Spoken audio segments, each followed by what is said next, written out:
Hi, good evening everyone. Thank you for tuning in. I'm Ryan and with me is Kaiwan. Tonight we'll be going over the 2016 macro outlook. In 2015, the Nikkei reached the 20,000 level in April and in June at 20,952, which is the highest since 1996. The weaker Japanese yen and strong USD is set to boost top-line growth for Japanese businesses, and the Bank of Japan maintained its commitment to quantitative easing, and a further expansion of asset purchases is likely as inflation is not expected to reach the central bank's target before 2017. Corporate profits have been performing well, and with the corporate tax reforms on the horizon, this trend looks to be continuing throughout 2016. Corporate tax for fiscal years beginning April 15 is set to be reduced from 35.64% to 33.1%, and to approximately 32% the following year, and even further for the years ahead. This tax reform aims to eventually reduce the tax to less than 30%, though the exact rate and timing has yet to be mentioned. Trade liberalization through the TPP is set to provide extremely concrete benefits to Japan. Regulations over foreign companies entering markets will be relaxed, allowing Japanese businesses to expand overseas into new opportunities. Lower tax tariffs on exports and imports will greatly benefit consumers and businesses alike, introducing cost savings and higher margins for both parties. Lastly, low oil prices will look to continue will allow greater savings for consumers, as Japan is a heavy importer of oil, roughly about 75%, increasing disposable income for consumers. Sustained policy accommodation and the prospect of higher earnings and record low unemployment are positives for the outlook. Going forward, growth is expected to recover to 1.3% in 2016, less than expected in June due to a downward revision in both domestic demand and exports.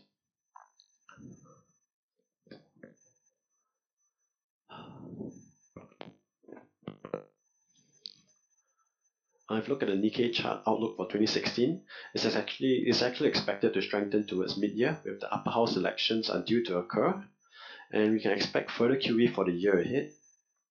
We expect the Nikkei to rise off QE measures towards the middle of the year.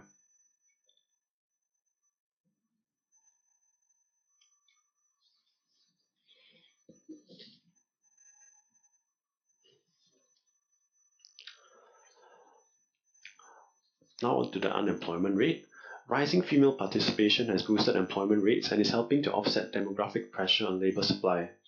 Unemployment has fallen drastically since 2009, and as of November 2015 was reported at approximately 3.3%, which is near a record low.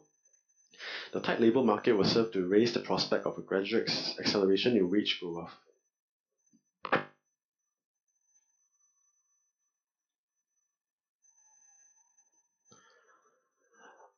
Here you can see the foreign investment into the Nikkei by the region. Money flow from foreign investors is very significant. For the Nikkei, roughly about 60% from foreign sources.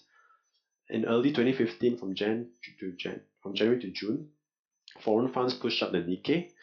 And as you can see from the chart, the sell-off of Japanese equities by foreign investors actually occurred in 2015 Q3. We expect foreign investors who exited during this time period to re-enter in 2016, likely before the re-election period. Now I'll go on to touch on some sectors that stand to potentially benefit in 2016.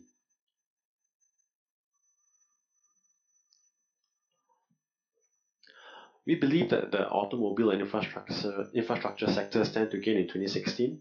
In November 2015, Toyota and Nissan were both up 3.4 and 3.8% in sales. Current exports are at its highest since 2009, with main contributors being trucks and SUVs. This trend looks to persist into 2016, especially with the low oil prices and strong USD and weak Japanese yen. Sales of light trucks for Toyota and Nissan were up 12 and 21% respectively in the US year-on-year. And in terms of market share, Toyota has been gaining steadily over the years, currently tied in second place with Ford. With the lower oil prices, increased consumer disposable income in the US, as well as lower tariffs and more relaxed regulations, we can expect this to continue well into 2016.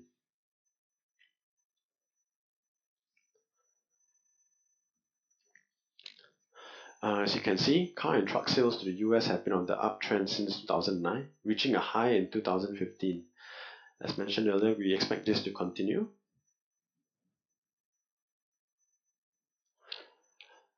Next, to go on to the infrastructure.